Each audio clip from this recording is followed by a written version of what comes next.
Hey class, this is Sir Japes and you are listening to the Sunside Podcast, ang podcast para sa mga estudyanteng Pilipino.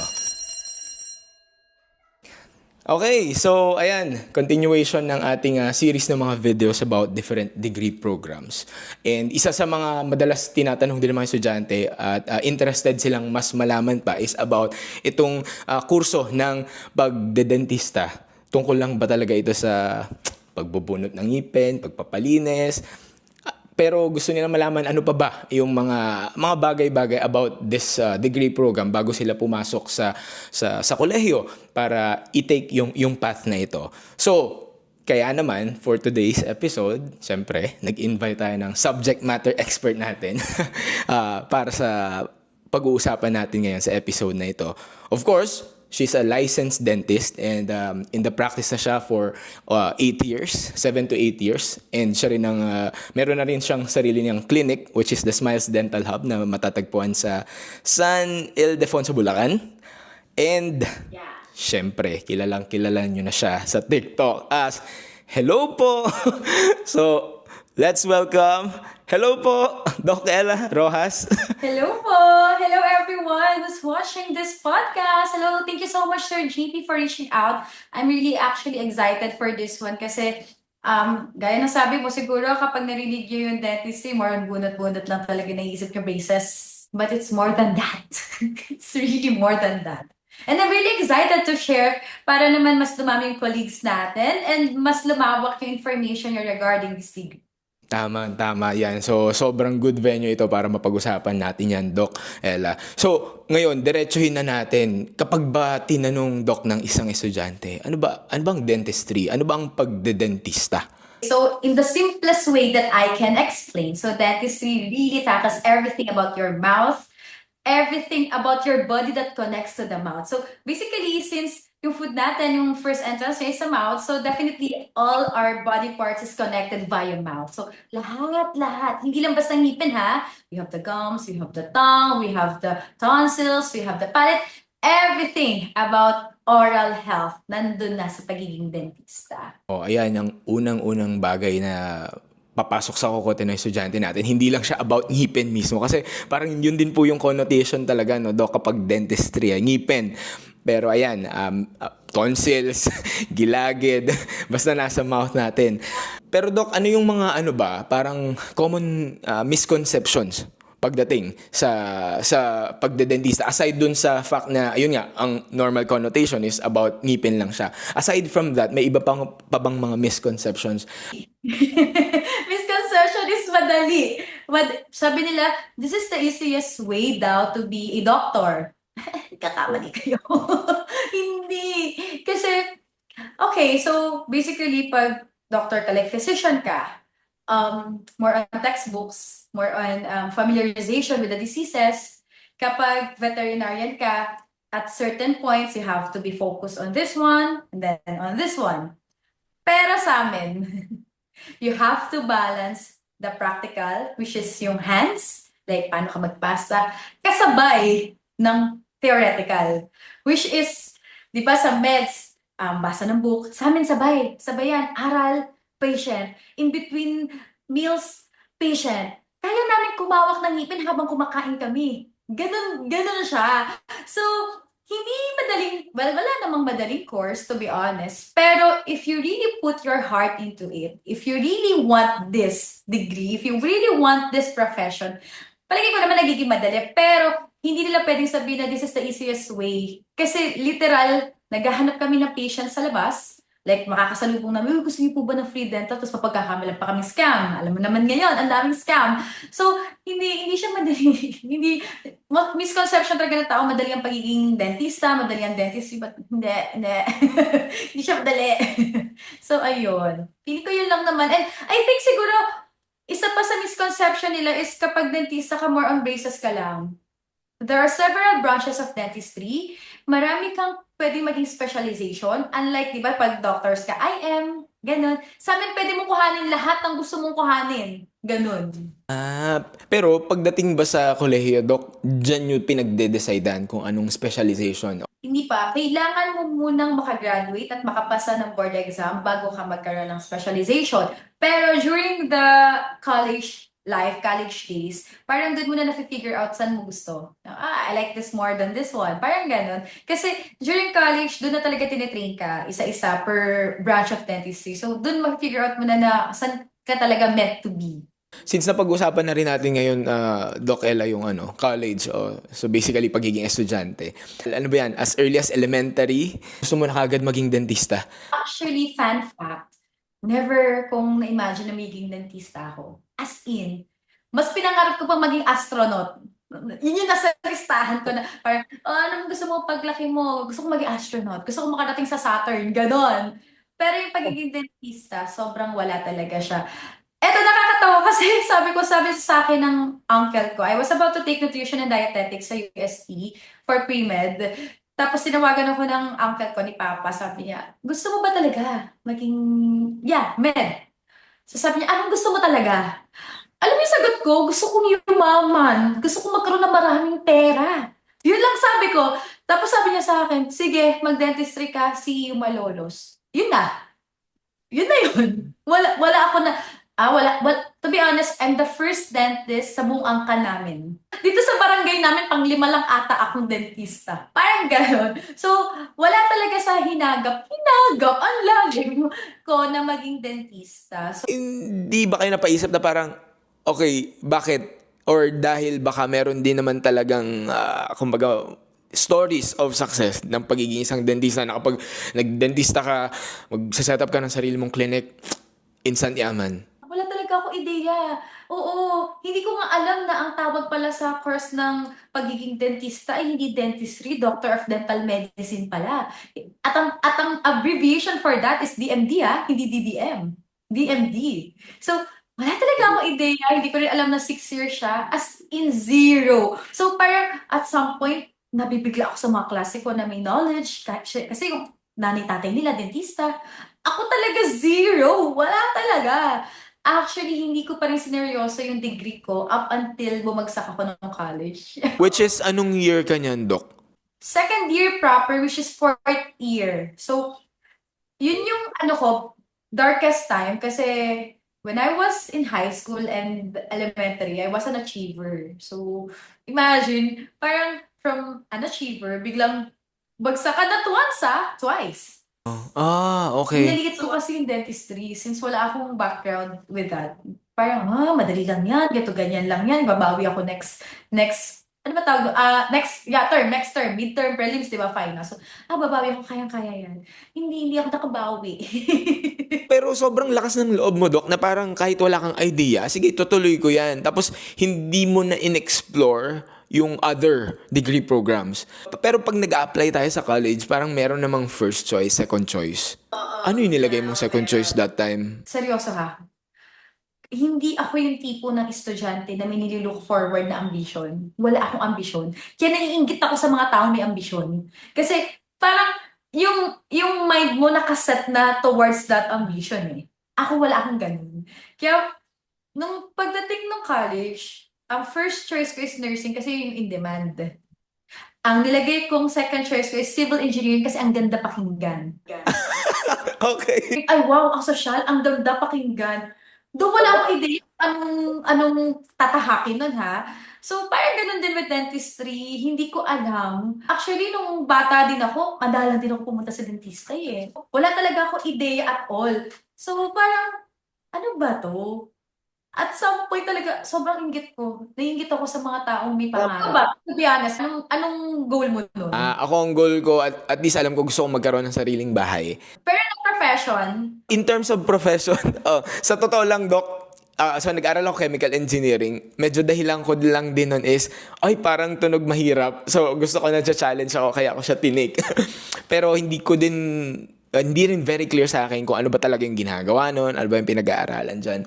Pero salamat sa pag-share nun, Doc, kasi feeling ko it's a valid na experience ng mga estudyante natin. Kasi minsan parang yung ibang estudyante, alam na nila yung gagawin nila. Pero ako hindi pa. Parang lost ako. Tapos feeling nila something, parang may mali. I think this is a good, na rin, para ma-highlight or masabi sa kanila na normal lang yun. it's okay. It's okay. if right now, wala kayong gusto sa buhay ninyo. Kasi sooner or later, mafi-figure out nyo yan. Tama, tama. Along the way, kasi iba-iba pa rin timing eh, di ba? Kung dyan ba talaga. Yung iba nga nagpapalit pa ng kurso along the way. Yung iba, kahit yan yung inaral nila, pagdating sa industry, hindi yung gagawin ng trabaho. Nag-iiba, di ba? Tama. So, I think that's really a good, parang a perspective. Ngayon, Doc, nung nandun ka na sa school, ano ba yung ilan sa mga subjects na pinag-aaralan? Mga simpleng subjects lang para at least maintindihan ng estudyante natin. Tapos, i-share mo na rin siguro ano ba tong subject na medyo nagpahirap sa'yo ng konti. So, hindi ko kasi ngayon, yung curriculum yata is iba from us. Kasi before, we have pre-dentistry and then dentistry proper. So, for the first 2 years, walang kahit anong dental. Parang more on soc arts, algebra, mga ganun. Hindi ko sure ngayon ha. As Diyos ko, napaghahalataan yung edad ko. Napaghahalataan siya, guys. So, sa first to fourth year, doon napapasok yung dent subject. So, we have the oral anatomy, kung saan aaralin mo yung mga lines. Yung ngipin kasi hindi lang yan basta bloke ha. Sobrang daming parts niyan. Sobrang daming parts talaga. Like, meron siguro isang tooth, merong more than 10 parts kayong aaralin and ifa-familiarize. Before, nung college ako, hindi ko siya pinagtutunan ng pansin. Ngayong license na ako, doon ko na-appreciate. Kapag nagpapasta ako, this is this groove, this mesial groove, this proximal. So, parang bumabalik siya. Na parang, dapat pala inaral ko siyang mabuti noon. Parang ganon. So, we have the oral anatomy, we also have the pathology, kung saan yung mga diseases. Hindi lang basta sa bibig, we have the oral pathology, which is sa bibig. We also have the general pathology. We also have the microbiology. And yung subject, ito nakakatawa, share ko na lang. Yung subject na binagsak ko is actually restorative dentistry, which is about pagpapasta, which is, doon ako nag-excel ngayon sa practice. Ewan ko ba, siguro, ano ba to? Parang will talaga ni Lord na ibagsak ko to para mag-bounce back harder ako. Parang ganun. Tapos, ngayon, doon ako nag-excel na parang, yun yung ini-enjoy kong gawin. Also, meron pa akong isang heartbreak nung college. For the first time na nagbunot ako, naputol yung ugat nung lahat nung ibinagsak ko nung college, doon ako nag-excel ngayon as a professional. So sabi ko nga di ba, hindi mo man alam ngayon kung saan mo gustong pumunta, pero yung plans ni Lord is better than us, to be honest. So, dinala niya ako doon para matuto, hanggang sa minahal ko yun, dahil sa experiences ko, nandito na ako ngayon. And talagang parang naging good experience yun na okay, this is a point in time na parang siya, parang trigger point na alam ko kailangan ko mas mag-improve. Tapos siguro, ayun, along the way, talagang mas naging eager ka to understand. Ayan, mas nag-strive ka. Parang din marirealize mo na it's really not a failure. Hindi ka bumagsak. It's actually a redirection.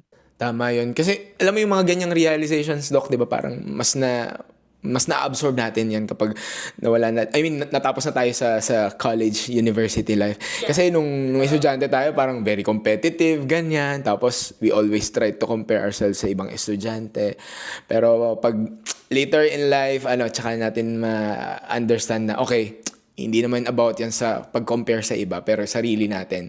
Basta nag-improve tayo, I think okay na yun.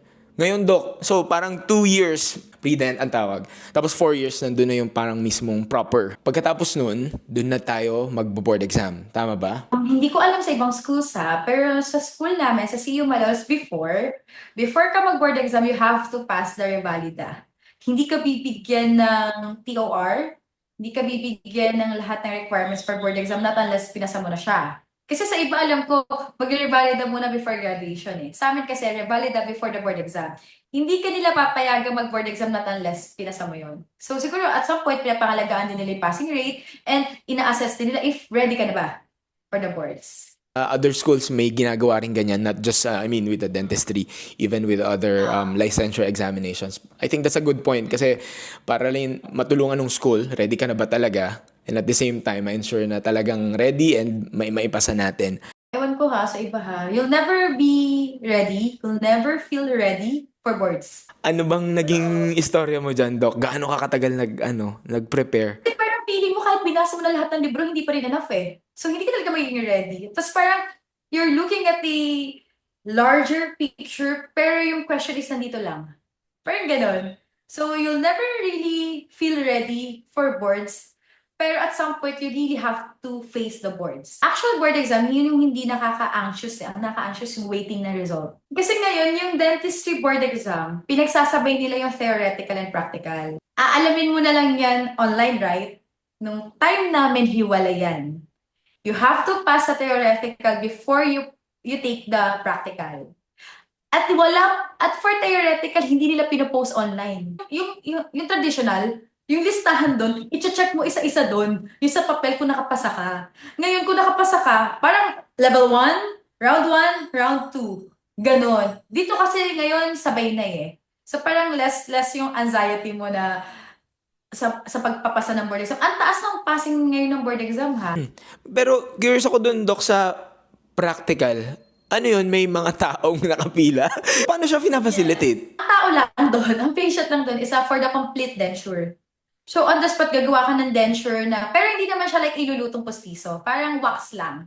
Para i-check lang yung alignment, if alam mo ba, kung, alam mo ba, nung board exam ko, sabi ko sa pasyente ko talaga, kahit anong mangyari po, huwag yung ilalaglag yung postiso nyo, ha? Kasi check yun nung examiner eh. Kung maluwag pa yung gawa mo, kung tama ba yung kagat niya, parang ganon. Sabi ko, Ate Jo, kahit anong mangyari, lagyan mo ng laway ang ngalangala mo. Parang gano'n. Basta wag mo ibabagsak kahit anong mangyari. Kasi pag bumagsak ka, syempre, deduction. The rest is sa typo jaw, which is parang ang plastic na tooth na parang sinasimulate yung bibig namin, bibig nyo, bibig ng patient. Basta parang gano'n. Tapos magpapasa kami, gagawa kami ng fixed bridge, magde-design kami ng pustiso. So, yun. So, basically, doon talaga chine-check yung skills mo bilang dentista. Paano yun, Doc? Sobrang kung marami ang nagtitake ng board exam, maraming pasyente din sa practical exam na yun? Examinee, isang denture. So paano siya pinafacilitate? Parang kumbaga, kanya-kanyang area, region, ganyan ba yan? Isa kaming chair. Okay. Pero may isang venue lang for that entire exam? Iba-iba siya eh. Kasi ako nag-take ako sa CEU yata ako nag-take nun. So, meron sa CEU Menjola, meron yata sa UE. So, iba-ibang schools. And then, you have to finish it from 8 to 5 yata. Pero wala namang pabunot ba sa practical exam? Wala naman. Honest, yung bunot is parang super like, yun yung pinaka-basic.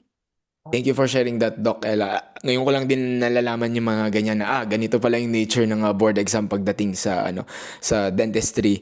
So, ngayon, after the board exam, okay, waiting time, kapag pumasa na, ano na yung normal path? So normal ba, Doc, na parang magse-set up na ng kani-kanilang clinic yung mga nakapasa na? Or meron pa silang ibang fields na pwedeng puntahan?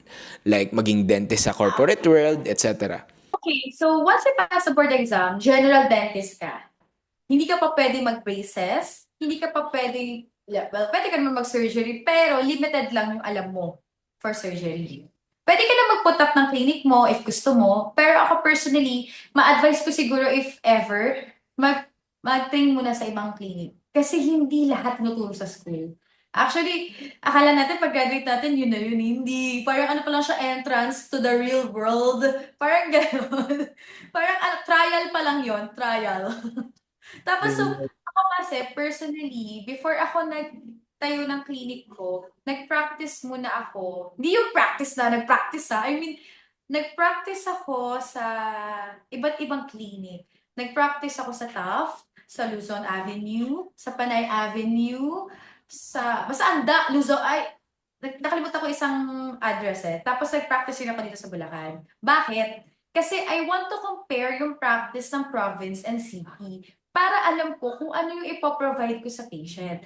And also, nag-practice ako sa iba't ibang clinic para alam ko yung, eto, hindi ko gagawin sa patients ko to kasi hindi magandang practice. Eto, gusto kong kuhanin kasi maganda.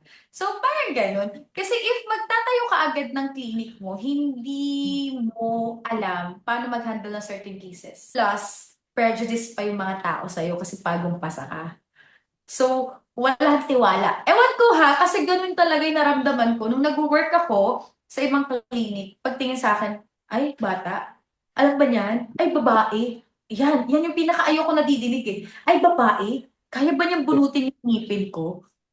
Coming from a man, lalaki. So gets yung ano ba, hindi naman yung kasarian ko yung bubunot sa'yo, yung skills ko bilang dentista, regardless if I'm a babae or lalaki, wala yan. Nasa skills yan.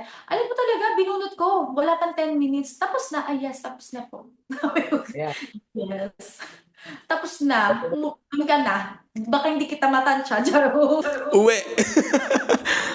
I think magandang ano yun, na-share nyo yun, Doc. Kasi parang, ano kumbaga para ka na rin in a way nagbe-benchmark sa iba-ibang clinic. Natututo ka din. Tapos ano yung i-apply ko pag ikaw na yung nag-set nung sarili mong clinic.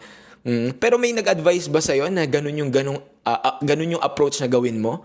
Or naisip mo lang siya na, Gusto ko lang, kasi kasabay nung pag-work ko sa ibang clinic, nagtatake akong preceptorship. So, preceptorship yung tawag doon sa specialization na itatake mo. So, habang nag-work ako sa ibang clinic, nag-aaral ako ng ortho, nag-aaral ako ng surgery. Pinagsasabi ko, para pag nagtayo ako ng clinic, kaya ko na siya i-offer. okay. So, ayun, ngayon, Doc, para dun sa mga sa mga batang napapaisip ngayon, ayan, kasi very in time din magsisimula na ulit nag-apply for college entrance test. Medyo napapadalawang isip sila kasi siguro baka may connotation din sa mga estudyante. Naku, pag nagkamali ako ng kung ano may gagawin ko sa ngipin, hindi ba delikado din yan? Kumbaga meron pang nag-hold back sa kanila na i-pursue ito. Ano yung masasabi mo sa kanila, sa mga estudyanteng ito? So, first things first, naiinggit ako sa inyo kasi may pangarap kayo sa buhay na naiisip nyo na gusto nyo tong gawin. May mga warnings lang ako. If you really want to take this course, you really have to have the heart for this course kasi hindi ito mura. Mahal ang dentistry. Mahal ang dentistry. So, if hindi ka sure, and at some point, feeling mo, hindi dito yung puso mo, wag mo nang i-take. Kasi, sayang yung time, sayang yung resources, sayang yung dapat inilaan mo na lang sa ibang bagay. So, yun lang yung warning ko, ha? Number 2, hindi mo kailangang maging magaling mag-drawing para sa course na to. Common connotation, kailangan magaling ka mag-drawing, di ba? Hindi. Hindi ko kaya mag-drawing ng bundok na may bahay kubo na may mga nagtatanim na palay. Hindi ko kayang gawin yan. Merong connotation na dapat magaling mag-drawing? Alam niyo ba, napakadaming drawing sa dentistry. Kailangan mo i-drawing yung mga cells, kailangan mo i-drawing yung mitochondria, kailangan mo i-drawing yung mga makikita mo sa microscope. Oo, mitochondria, the powerhouse of the cell, yes, kailangan mo i-drawing yon. Okay. Hindi ko kasi alam na madaming drawing sa dentistry, pero hindi naman required na magaling ka mag-drawing sa dentistry. Ang kailangan lang, alam mo kung paano i-drawing yung mga linya ng ngipin. Yun yung mahalaga. Kasi kapag dating sa practice, ako kasi yung tipo ng dentista na hindi ko gusto nagpapasa na itatapal lang. Gusto ko talaga na nilalagyan ng anatomy. Gusto ko nilalagay na linya. Pasensyahan na po tayo, ma'am, mangangawit ka sa akin. And ako very clear yung konsensya ko. I'm not after the money. May mga cases ako pro bono. May mga cases ako na kapag, well, hindi ko na mahinusgahan, pero may kita mo rin naman kasi sa kanila if financially capable ba sila for this treatment. If makikita ko na hindi, and if makikita ko yung occupation niya, alam kong wala siyang sapat na pera, nililibre ko siya. Kasi naniniwala ako na you really have to practice with a compassion and a heart.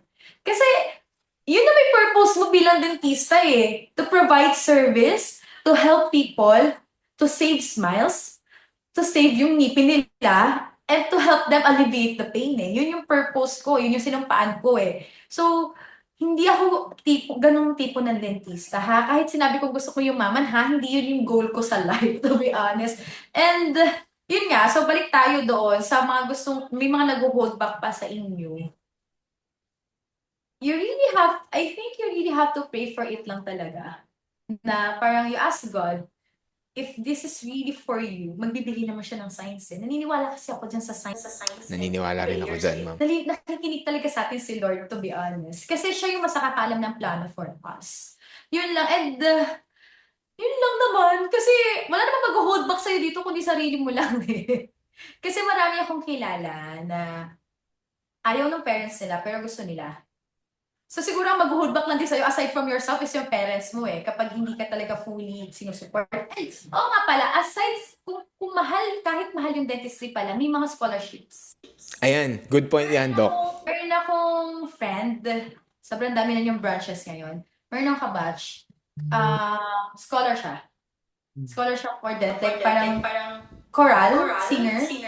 Kung ang worries ng parents nyo is yung budget, you really have to inquire lang kung saan may scholarships. At least yung mga gamit na lang yung mapapayaran. Napakalaking bawas nun ng tuition fee. Kasi ang mahal ng gamit eh. So at least doon na lang mapupunta yung resources. Kaya nga sabi ko kanina, di ba, if hindi mo gusto to, wag mong ituloy. If half-hearted ka, wag mo ituloy. Kasi super mahal ng gamit. Hindi ko kayo discourage. I'm just really stating the fact. Kasi baka magulat kayo pag tungtong nyo ng proper, bakit linggo-linggo nanghingi ka ng 10, 20, 30,000 pambili ng gamit. This is the reality. Plus, ang mahal ng bilihin ngayon. Bakit ganito ang ekonomiya natin? Charot!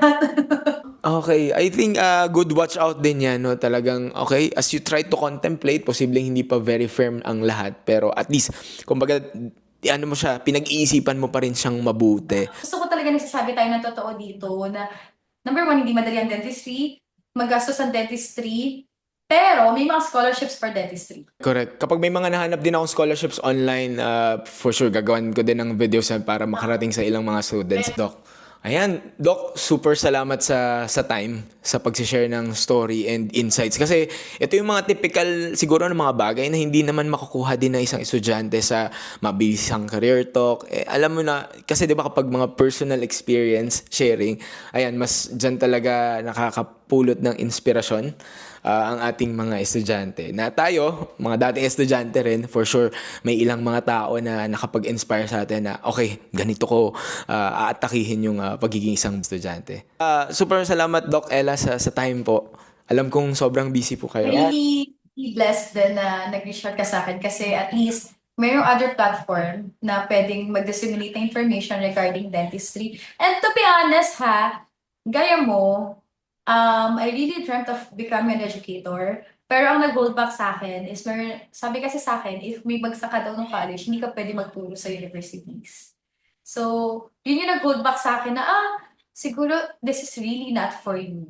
Tapos, nag-try lang ako one time, nung mga cringe pa yung TikTok. So sabi ko, tanggal ako ng braces, ganyan. Tapos, what really pushed me to do contents is nakita ko na nag-post ako, hindi nila alam yung flaws, hindi nila alam na yung oral prophylaxis, hindi nila alam na you have to visit the dentist every 6 months. So sabi ko, yung edukasyon about oral health dito sa Pilipinas sobrang baba. And if ako, makakatulong ako through my platform, why not, di ba? So, doon ako nag-start mag-post. So, sabi ko, hindi man ako naging educator sa isang institution, mas lumawak naman yung reach ko through this platform. So, I believe na tayong dalawa is nilagay tayo ni Lord dito sa sitwasyon na to para maging mentor ng ibang tao. Wala naman tayong hinihinging kapalit kasi napakasarap magturo eh. Ang sarap ng, alam mo yung feeling na may magme-message sa'yo na, Doc, nakapasa ako ng board exam, na-inspire kasi ako sa'yo before, kaya ako nag-take. Ang sarap sa feeling nun. So, ikaw din, di ba, like, ikaw, you're doing this for free. Nagtuturo ka din ng math for free. So, imagine yung feeling na may magte-thank you sa'yo, tapos, wala ka namang hinihinging kapalit sa kanila. Masaya ka lang na nakikita mo sila na nagsasucceed sa life. So, I think, meron talagang reason si Lord at meron ding reason si Lord kung bakit nakikinig sa atin ngayon, yung mga audiences mo. Maybe, nanghingi sila ng sign if ano yung gusto, yung kukuhanin nilang degree sa college. And eto na yung sign niya. Eto na yung sign niya, guys. So, yun lang. Wala lang, na-share ko lang kasi nung pinapakinggan kita kanina about being educator for free, na walang hiningi kapalit, parang nakarelate ako na before ganyan din ako. And iba yung feeling, no? If may nagte-thank you sa'yo. Diba? So siguro if pinakikinig man sa atin ng mga future educators, kasi syempre tumatanda din naman kami, kayo na papalit sa amin soon, it's really fulfilling. And parang bang may mission ka na nagagawang maganda sa buhay mo. Parang ganun. And believe me, yung blessings, as in, parang siksik-liglig umaapaw talaga. kapag ginagawa mo yung isang bagay na walang kapalit. Tama. Yan, goal talaga na makatulong ng mas maraming mga tao, estudyante, ganyan. Thank you so much again, Doc Ella. So that's it for today's episode. My name is Sir Japes and you are listening to the Sunnyside Podcast, ang podcast para sa mga estudyanteng Pilipino. Class dismissed.